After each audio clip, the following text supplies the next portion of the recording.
Come in.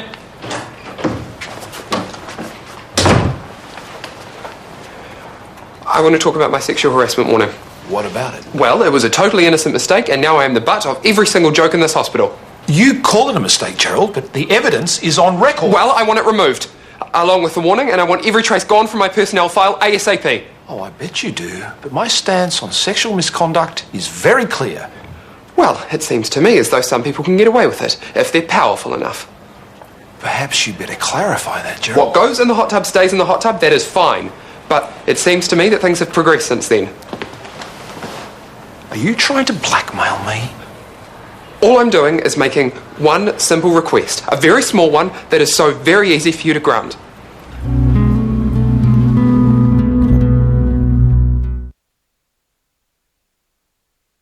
I'm disappointed, Gerald.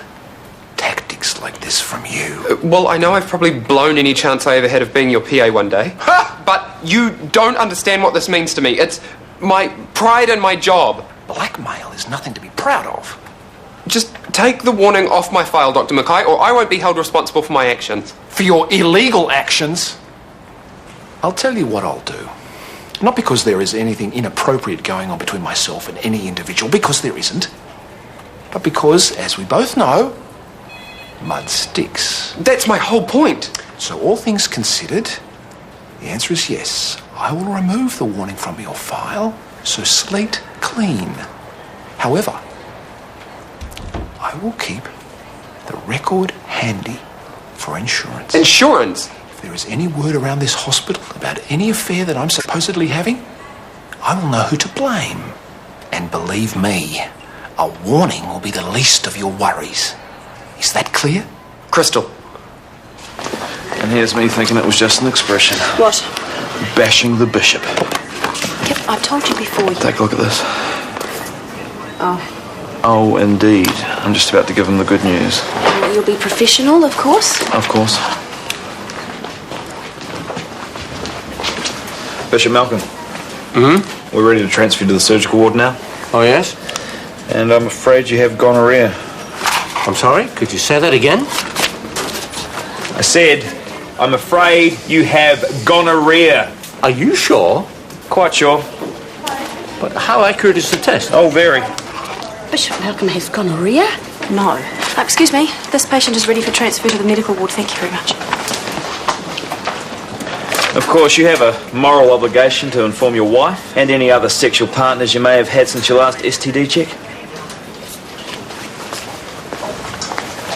That was louder than it should have been. Oh, was it? It's humiliating enough, don't you think? Sarah. Honey, you're back. Looks that way. Yeah. Look, I hope there was no bad feeling about the CEO thing. No, I'm good with it. Good. Well, so are you staying or moving on? Considering my options. Right. Well, if you do stay, we're always looking for locums of your calibre. What about that patient complaint? Well, that will be dealt with in due course, but I certainly don't see it as a reflection of your skills as a doctor in any way. Well, it wasn't your help. All right, well, the offer is there.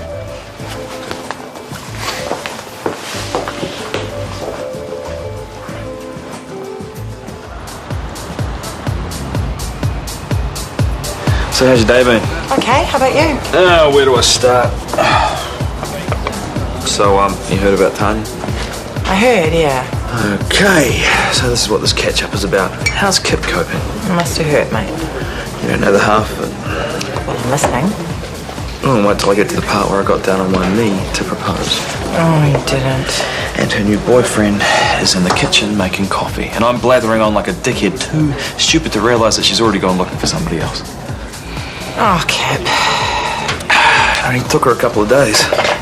Couple of days? Since dumping me. That's not what I heard. What? Apparently she's been seeing him for weeks. Everything's under control, so you don't have to worry. Barry's doing all the organising for the pre-retreat, but I told him we'd be back on deck for the symposium, right? Thank you, sweetheart. I'll try my best to hurry things along. You just take your time. Do you have any idea how long he'll take to heal if there's no surgery? I can't say for sure, but it could be several weeks. Okay. So what are the antibiotics for? Just to kill off any bugs that could complicate his recovery. Look, I'm sorry, but I'm afraid visiting hours are over now. Right, well, I better go and walk the dogs then.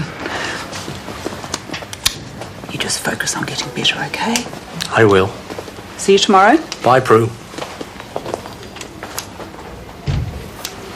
Thank you. I know what you're thinking. That I'm the worst kind of hypocrite. Not at all. The kind of man that just doesn't practice what he preaches. But there's so much more to it. I will talk to my wife, but I just want to wait for my moment. She will need to make an appointment with the doctor to get tested as well. I know. I have some pamphlets I could bring you. They might help. Thank you. Good night, Libby. Night. Ah, there you are. I am indeed. Time for that meeting. Work, work, work. And must have missed this one. No, don't worry about it. It's about... Patient information and security. Would you like me to organise the boardroom? No, I think we'll have a meeting over dinner, if that's all right with you, Riley. Perfect. You've been having a lot of dinner meetings lately. That's because there aren't enough hours in the day, Libby. Right, would you like me to divert all your calls to your cell phone? This girl's worth her weight in gold, isn't she? No, I'd like you to take messages. And should I make an exception for your wife? Justine's calls always go through, Libby. Done, right. I don't know what it is about today, but I have worked up quite an appetite. Me too.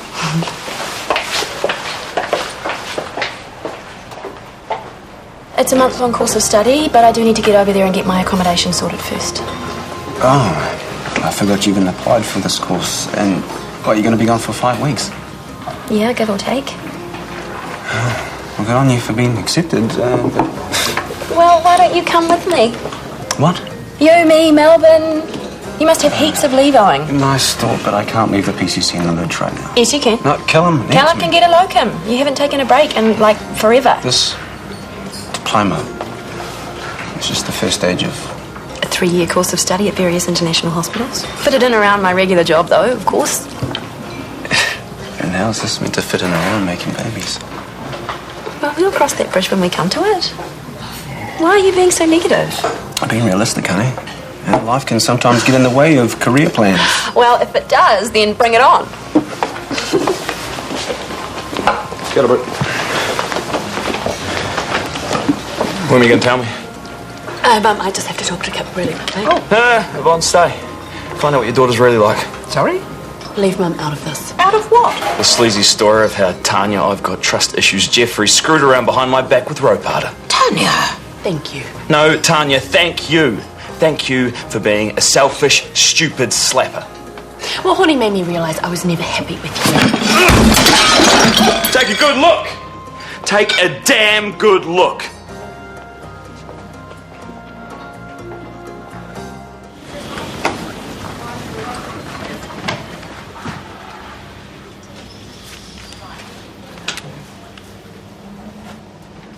Leave me alone, okay? I would, except I've just had a call from the CAF. They're pretty upset, Kip. What did you do down there? As the actress said to the bishop. Okay, I don't know what's bugging you, and apparently you're not going to tell me. But whatever it is, you're going to have to deal with it at home. No, I'm fine to work. You're going home. I can handle this, I swear. I'll see you tomorrow. Come on, I'll walk you out.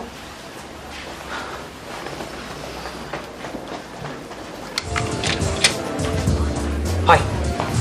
Hi. I'm just waiting for Gerald. Right. Good day patching people up? Craniofacial reconstruction this morning. Yeah? Yeah, this girl had her whole face burnt off. She's had so much surgery, but she's still only halfway there. Wow. Yeah, it's kind of inspiring, really. If you say so. Evening. Hey, you. What'll it be, Gerald? I was thinking we could grab a bottle of wine and just snuggle down at your place. Did you hear about that bishop today? No? What? The one who got bashed up in the park. What was he doing there? That's the question. I don't get it. Oh, he's the one who's on TV every Sunday morning, you know, banging on about family values in the Serenity Church. Bishop Malcolm. That's the one. It turns out he has got every STD under the sun. He's positively wriggling with them. I don't believe that. Well, that's because you always look for the good in people, and you should never change. Double bourbon straight up, thanks, Hunter. You will know. The dirty bishop. True or false? We can't talk about that stuff, Jerry, and nor should you. I rest my case. That Bishop Malcolm, he's over the road, eh? I think so, yeah. Grubby old goat. Sounds like it.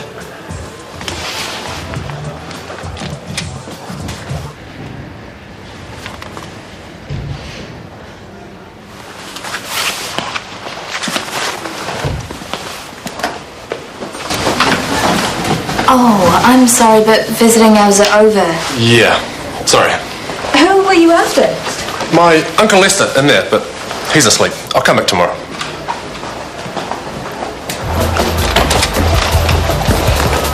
Sam again, thanks, mate. You're getting them down pretty fast. So? Well, are you sure you haven't had enough? Well, I'm still standing, aren't I? Can I drink you? Can I drink the lot of you, you pack of wusses?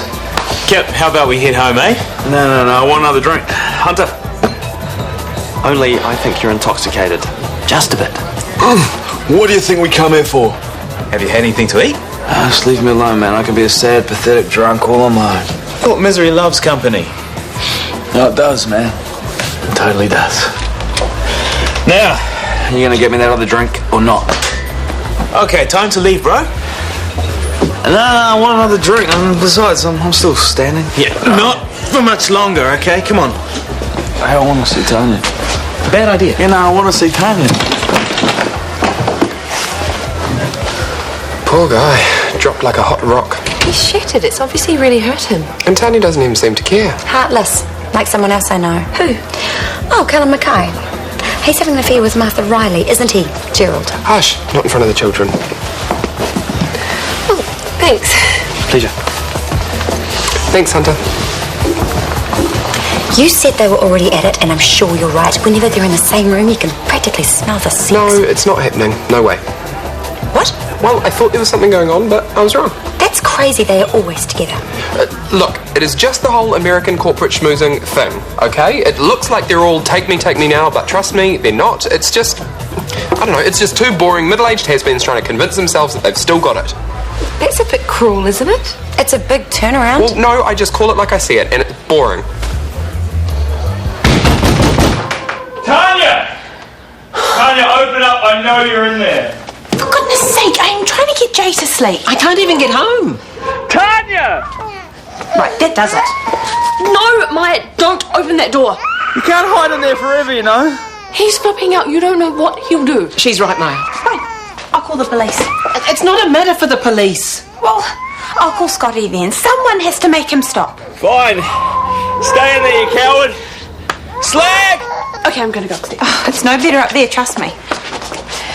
This is your mess. You stay here. You stay here and you tell me how you could cheat on Kip like that when you were so hurt by Mark. Maybe I wanted to see how it felt. Maybe I wanted to see how the other half lived, and you know what, mate, it felt great. I was the one calling the shots for a change, and I loved it. You're upset. She's upset.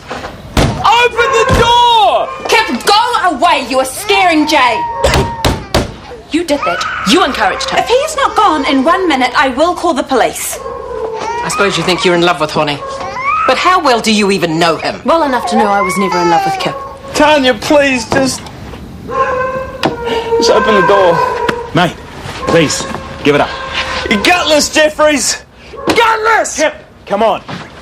No, leave it off, man. You don't want to do this. Scotty! I said leave it off! All right. Come home when you're ready. Please, Tans. I just want to talk. I just want to talk.